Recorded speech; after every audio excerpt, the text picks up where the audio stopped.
Kementerian Perindustrian mencatat indeks kepercayaan industri pada Januari 2026 mencapai 54,12 poin.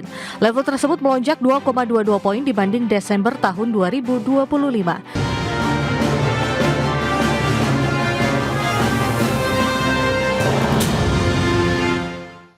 Ya, pemirsa, Kementerian Perindustrian merilis indeks kepercayaan industri di Januari 2026 pada level 54,12. Level ini pun menjadi yang tertinggi sejak pertama kali diluncurkan pada November tahun 2022 lalu. Kementerian Perindustrian mencatat indeks kepercayaan industri pada Januari 2026 mencapai 54,12 poin. Level tersebut melonjak 2,22 poin dibanding Desember tahun 2025. Level 54,12 tersebut juga menjadikannya level tertinggi sejak indeks ini diluncurkan pertama kali pada November 2022. Juru bicara Kemenperin Febri Henry Antoni Arif dalam pernyataannya mengatakan, penguatan indeks kepercayaan industri di awal tahun 2026 mencerminkan meningkatnya optimisme pelaku industri terhadap prospek usaha di awal tahun. Dari sisi makroekonomi, Febri mengatakan stabilitas kebijakan moneter turut menopang kinerja industri, di mana keputusan Bank Indonesia mempertahankan suku bunga acuan di level 4,75% pada rapat Dewan Gubernur Januari lalu dinilai memberikan kepastian bagi dunia usaha seiring upaya menjaga stabilitas nilai tukar dan inflasi. Sedangkan di sektor real, aktivitas manufaktur nasional masih berada dalam fase ekspansi. Hal itu tercermin dari indeks PMI S&P Global Manufaktur Indonesia pada Desember 2025 yang tercatat sebesar 51,2 dan menandai ekspansi selama 5 bulan berturut-turut. Menurut Febri, struktur indeks kepercayaan industri di Januari 2026 menunjukkan perbaikan yang merata di hampir seluruh subsektor industri pengolahan, di mana dari 23 subsektor, sebanyak 20 subsektor berada pada fase ekspansi dan hanya 3 subsektor yang masih mengalami kontraksi. Berbagai sumber IDX Channel.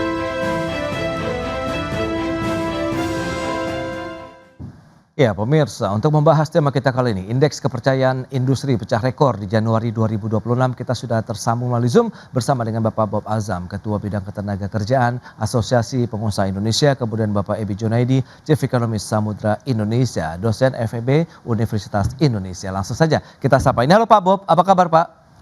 Kabar baik, Mas Pras. Baik, terima kasih juga atas waktu yang disempatkan. Pak Ebi, apa kabar? Baik Mas Pras, alhamdulillah. Baik, terima kasih. Dan sebelum membahas lebih jauh, seperti biasa kita akan minta review terlebih dahulu dari Pak Ebi nih terkait dengan tadi indeks kepercayaan industri pecah rekor di bulan Januari. Apa yang bisa kita cermati begitu? Adakah faktor-faktor fundamental yang memang yang mendorong dari indeks ini mengalami kenaikan yang signifikan begitu, Pak Ebi? Ya, kalau saya melihatnya ini lebih kepada faktor musiman yang sangat dominan ya. Oke. Jadi antisipasi permintaan menjelang Ramadan dan Idul Fitri 2026 yang kita perkirakan jatuh pada 20 atau 21 Maret 2026. Pelaku industri khususnya subsektor makanan minuman, tekstil dan produk tekstil, pakaian jadi, serta barang konsumsi rumah tangga ini mempercepat produksi dan kemudian menimbun pesanan barunya. Ini kita bisa lihat atau tercermin dari lonjakan signifikan pada komponen pesanan baru, yaitu naik menjadi 55,27%, bahkan lebih tinggi daripada indeks KIK itu sendiri. Dan untuk produksi itu naik tajam menjadi 54,86. Kemudian efek musiman ini juga bisa kita lihat bersifat berulang setiap tahun dan cenderung memberikan dorongan sementara. Jadi 1 hingga 3 bulan ke depan pada indikator kepercayaan. Oke, lebih kepada karena faktor musiman begitu ya, karena memang mendekati momentum perayaan Ramadan, kemudian juga Hari Raya Idul Fitri. Nah, kalau Pak Bob sendiri melihatnya bagaimana dengan capaian ini? Apakah memang seperti yang sudah disampaikan oleh Pak Ebi tadi, secara musiman saja kah, atau dari faktor struktural begitu ada perubahan di sana dari sisi supply dan juga demand begitu, Pak Bob? Ya, yang disampaikan Pak Edi yang itu kan udah memang tahunan ya. Oke. Setiap menjelang Lebaran ya, itu pasti seasonal ya, dan itu akan naik dan harus naik ya. Ya. Dan kemudian yang kedua, kita ini kan negara konsumsi ya, jadi ekonomi digerakkan oleh konsumsi ya. Jadi sebenarnya memang harus ada di zona ekspansif ya, industri kita. Nah, tapi yang menarik yang disampaikan oleh juru bicara Kementerian Perindustrian, yang menjadi lokomotifnya itu otomotif. Ya, Nah, jadi otomotif ini kan selama 2 tahun terakhir ini menunjukkan pertumbuhan yang negatif ya dalam 2 tahun terakhir ini ya. Oke. 2024, 2025 ya turun ya. Sekarang 2024 itu 2025 akhir itu tutup buku kalau nggak salah 805.000 unit ya, karena saya dari otomotif ya. Wholesale-nya, retailnya itu 833 ya. Oke. Jadi memang ada upaya untuk mengurangi stok ya di otomotif ya. Ini bisa kita lihat dari angka wholesale dibandingkan dengan retail ya. Wholesale-nya yang lebih rendah dibandingkan dengan retailnya. Karena ya mungkin di otomotif nggak mau jual ya dengan tahun lalu ya, dan tahun baru biasanya harganya akan turun ya. Nah, awal tahun ini mungkin otomotif juga harus mulai mengisi stok yang ada ya. Jadi memang ada aktivitas front loading di otomotif untuk mengisi stok yang ada, di samping juga mengantisipasi kenaikan permintaan menjelang Lebaran. Biasanya kalau Lebaran tuh permintaan otomotif juga meningkat ya buat Oke. libur Lebaran. Gitu. Nah, Oke. kemudian kita melihat ada kemungkinan juga pasar ekspor ya menjelang efektifnya tarif Trump ya. Kalau nggak salah nanti Februari ya. Tapi kita nggak tahu tepatnya tanggal berapa. Ini memang sebagai negara pengekspor kita juga mendapatkan imbas ya dari buyers yang ingin ada aktivitas front loading juga ya. Jadi faktor-faktor inilah yang membuat kita melihat bahwa IKI ini mencetak rekor tertinggi selama periode yang ada saat ini.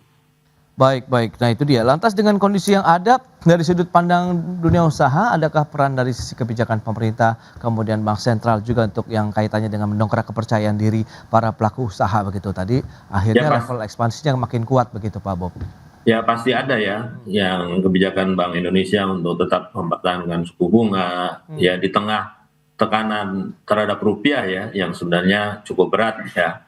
Nah kemudian juga dari perindustrian juga berusaha untuk mendongkrak khususnya di sektor otomotif ya untuk berencana memberikan insentif. Tapi ini nggak boleh terlalu lama nih rencana insentif, kalau terlalu lama orang malah nanti berhenti beli gitu loh ya. Ini justru berakibat negatif. Jadi harus cepat ya pemerintah kalau memang ingin memberikan insentif itu cepat direalisasikan. Kalau terlalu lama ini justru situasinya jadi kontraproduktif. Nah, Oke. jadi saya rasa memang ada kontribusi yang dilakukan melalui kebijakan pemerintah, baik dari Kementerian Perindustrian maupun juga di sektor keuangan.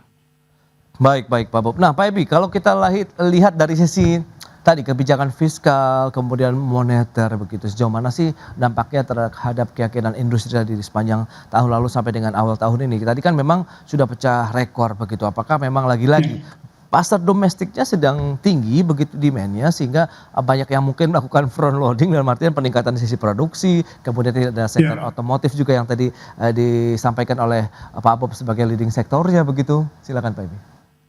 Ya, memang kalau kita lihat ada peran dari kebijakan pemerintah yang dilakukan di moneter tadi, kita setuju sekali bahwasanya BI rate kita stabil di kisaran 4,75 hingga 5,25% sepanjang 2025 hingga awal 2026 ini. Ini memberikan predictability yang tinggi, juga keputusan untuk ekspansi menjadi lebih mudah untuk dilakukan. Kita lihat juga likuiditas perbankan menjadi lebih longgar, suku bunga kredit manufaktur turun perlahan, dan juga ini akhirnya mendukung modal kerja yang akan dilakukan. Di sisi fiskal, kita melihat pengeluaran APBN yang ekspansif untuk infrastruktur, subsidi energi, dan program Perlinsos ini menjaga demand domestik kita. Juga ada insentif pajak tadi yang seperti dikatakan oleh pembicara satu lagi, bahwasanya ada tax holiday, ada super deduction untuk industri pionir ya, dan hilirisasi terus berjalan. Sehingga kalau kita lihat belanja perpajakan untuk industri pengolahan ini naik menjadi 141,7 triliun pada RAPBN 2026 ini naik dari 137,2 triliun. Kemudian kalau kita lihat penangguhan PPh pasal 21 IDTP bagi pekerja manufaktur padat karya dengan gaji di bawah 10 juta per bulan ini diberlakukan sejak Januari 2026 ini lewat PMK nomor 105 2025. Ini juga bertujuan untuk menjaga daya beli dan mengurangi tekanan upah. Dan juga yang kita tidak boleh lupa, kenapa kemudian ke otomotif, surat Menperin untuk Menkeu di akhir 2025 yang membahas insentif otomotif atau EV menjadi katalisator positif di Januari 2026 ini. Jadi kombinasi keduanya inilah yang kemudian menciptakan kita sebut sweet spot ya, kepercayaan sehingga biaya modal menjadi lebih rendah dan adanya demand domestik yang terus terjaga. Baik, jadi ya tetap masih demand-nya yang terjaga, kemudian kebijakan dari sisi moneter yang stabil, kemudian dengan dukungan dari kondisi fiskal juga ini menjadi satu sinergi yang diharapkan bisa mendorong perekonomian lebih lanjut juga ya di tahun 2026 ini. Kita akan bahas lebih jauh nanti di segmen berikutnya. Kita akan jeda sebentar Pak Bob dan juga Pak Ebi dan pemirsa, kami akan segera kembali sesaat lagi.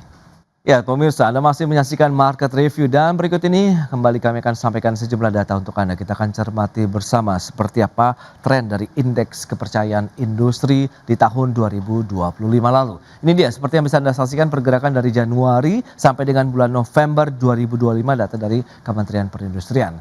Dari 53,1 poin, kemudian bertahan sampai dengan Oktober di 53,5, Agustus 53,55, November 53,45 poin untuk indeks kepercayaan industri di tahun 2025, di mana trennya pun masih sama ya seperti yang sudah kita bahas sebelumnya, bahwa dari IKI atau indeks kepercayaan industri ini masih ekspansi, bahkan menembus lagi level-level barunya. Dan kita akan cermati bersama data dari pertumbuhan industri manufaktur dan juga ekonomi. Ini dia, kita lihat seperti apa pertumbuhan industri manufaktur dan ekonomi secara bersamaan begitu. Dari kuartal 1 2024 dari sisi manufaktur 4,13%, pertumbuhan ekonominya 5,11%. Demikian berlanjut, kita lihat dominasi untuk pertumbuhan ekonomi memang lebih tinggi di mana industri manufaktur turut menopang di dalamnya. Yang menarik dicermati per kuartal 2 2025 di mana pertumbuhan industri manufaktur lebih tinggi dibandingkan dengan pertumbuhan ekonomi 5,68% berbanding 5,12% pun terjadi di kuartal 3 tahun 2025 lalu di mana pertumbuhan manufaktur 5,54% sementara pertumbuhan ekonominya 5,04%. Itu dia beberapa data yang sudah kita sampaikan dan kita akan lanjutkan kembali perbincangan bersama dengan Bapak Bob Azam dan juga Bapak Ebi Junaidi. Ya, dengan beberapa informasi yang tadi sudah disampaikan. Nah, Pak Bob, seberapa menarik sebenarnya kalau kita lihat dengan kondisi industri di dalam negeri? Tantangan saat ini yang dihadapi begitu, apakah masih terkait dengan demand? Kemudian kalau kita cermati dari sisi upaya-upaya yang terus dilakukan begitu untuk bisa meningkatkan daya beli masyarakat, ini sudah mulai terasa tidak sih dari sektor industri sambil kita memanfaatkan momentum Ramadan dan Lebaran tahun ini nih Pak Bob? Ya, saya masih melihat bahwa IKI ini masih dipengaruhi oleh isu-isu jangka pendek ya, karena hadapi Lebaran. Oke.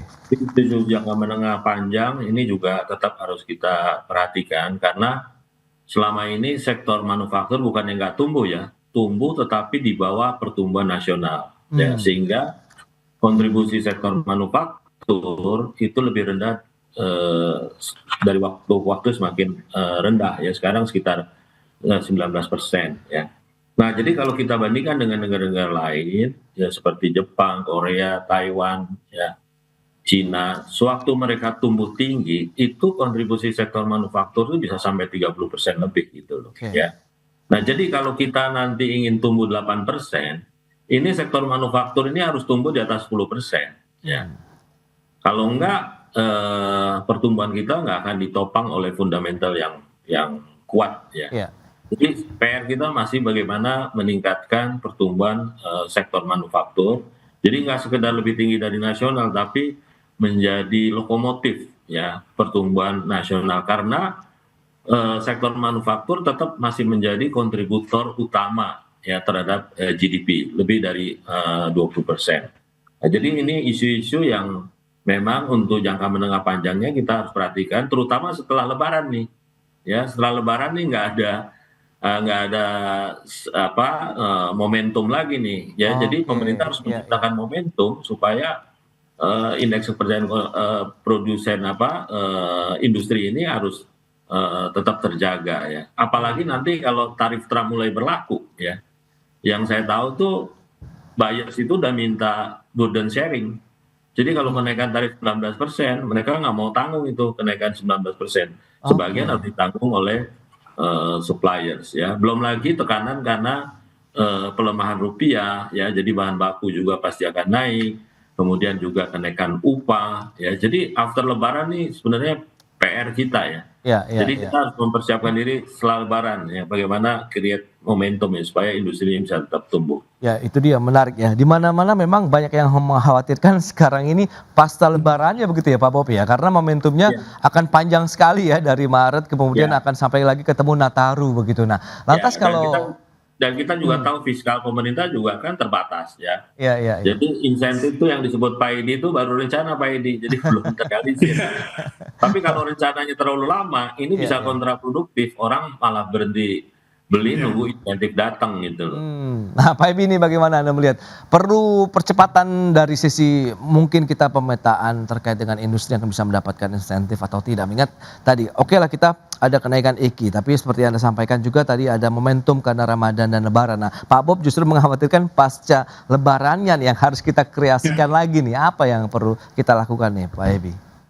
Ya, kalau kita kemudian pengen melihat sektor manufaktur Ya, berperan lebih besar, saya rasa concern yang disebutkan oleh Pak Bob tadi itu menjadi concern yang perlu dilihat lebih dalam gitu ya. baik. Tantangan struktural domestik kita yang sangat signifikan dan ini berpotensi sekali untuk menghambat keberlanjutan momentum positif tersebut gitu. Ya, Nah, tantangan utamanya kalau kita kelompokkan ada beberapa hal. Umpamanya pertama gitu, ketersediaan dan biaya energi industri. Pasokan listrik dan gas industri yang handal serta terjangkau ini tetap menjadi kendala utama, terutama kalau kita lihat di beberapa kawasan industri baru seperti Batang dan Kendal. Kemudian kenaikan tarif listrik non subsidi dan fluktuasi harga gas bumi domestik ini yang dapat juga menekan daya saing kita, khususnya bagi industri padat energi seperti besi baja, kimia, semen, dan keramik. Tidak lupa ada hal yang selalu kita coba untuk tekankan, kesenjangan kualitas SDM dan skill mismatch kita. Ini kurangnya tenaga kerja terampil di bidang teknologi tinggi, otomatisasi, industri 4.0, digitalisasi, AI, robotika gitu. Ini menghambat peningkatan produktivitas kita. Kemudian logistik dan infrastruktur pendukung. Meskipun infrastruktur transportasi kita telah membaik, tapi kalau kita lihat biaya logistik domestik kita masih tinggi. Jadi oke. perhitungannya ada yang menyatakan sekitar 23 hingga 24% dari Hmm, PDB dan ini sangat jauh ya di atas negara-negara ASEAN kompetitor kita. Kemudian akses pembiayaan jangka panjang bagi UMKM terutama. Perusahaan menengah dan kecil sangat kesulitan memperoleh kredit investasi dengan suku bunga kompetitif dan tenor yang cukup panjang, meskipun sebenarnya likuiditas perbankan sekarang sudah lebih longgar. Terakhir ada beberapa hal, ketergantungan impor kita terhadap bahan baku, untuk bahan baku dan untuk komponen menengah tinggi kita. Tingkat kandungan domestik atau TKDN masih rendah pada sektor elektronik kita, otomotif komponen kompleks dan juga mesin presisi, sehingga rentan terhadap fluktuasi nilai tukar dan gangguan rantai pasok global. Dan yang terakhir sekali, jangan lupa bahwasanya persaingan dengan produk impor murah dan dumping ini terus menjadi ancaman yang mungkin ada di 2026 ini. Banjir produk impor berharga rendah, terutama dari Cina, terus menekan subsektor tekstil dan alas kaki, juga furniture dan barang hmm. konsumsi ringan. Meskipun ada upaya untuk pengawasan perdagangan yang lebih baik. Oke. Nah, Pak Bob, kalau kita cermati dengan beberapa tantangan yang tadi sudah disampaikan Pak Ebi tadi ya, ada biaya logistik tinggi, akses pembiayaan jangka panjang, kemudian ada ketergantungan impor bahan baku dan juga bagaimana impor murah persaingan begitu dan dumping di dalamnya ini. Apakah nanti akan menambah tekanan terhadap industri manufaktur kita di tahun 2026 ini atau teman-teman dari Apindo dan pengusaha lainnya sudah memiliki strategi khusus dan ada mitigasinya begitu Pak Bob? Ya pasti tantangan seperti yang sampaikan Pak Edi ya. Cuma kita harus buat prioritas. Misalnya contoh di industri ya, memang sektor hulu kita itu masih tergantung oleh barang import ya. Tapi jangan sampai bahan baku dibatasi, akhirnya kita tidak bisa berproduksi. Ini malah getting worse gitu loh, ya. Oke. Jadi kita memang harus bangun sektor hulu itu melalui pengembangan economic scale dari industri, bukan dengan menghambat bahan baku import, ya. Nah sekarang yang paling banyak dikeluhkan oleh teman-teman di sektor industri, ini bahan baku malah ditahan, tapi produk jadi masuk. Oke. Ini justru kontroversi ya bagi industri. Kita harus bangun lah industri pemrosesan, ya. Tapi kita nggak apa-apa untuk tahap-tahap awal import bahan baku, import mesin, ya. Sebagai salah satu contoh kan belanja mesin ini meningkat nih ya. Ini kan menunjukkan bahwa ada upaya untuk memperbaiki. Ya banyak industri-industri kita yang mesinnya sudah lama, yang sudah tua. Kemudian juga ada upaya juga meningkatkan otomatisasi sehingga kelihatan ya walaupun IKI-nya naik, PMI-nya naik masih terjadi PHK ya. Oke. Karena industri yang ada mungkin dia berusaha untuk meningkatkan produktivitasnya dengan meningkatkan otomatisasi. Jadi even demand-nya naik tapi pemutusan hubungan kerja akan terjadi karena ada efisiensi. Apalagi kenaikan upah minimum ya yang lalu itu yang 7%, sedangkan produktivitas kita cuma naik 2%. Jadi ada selisih 5% per tahun ya.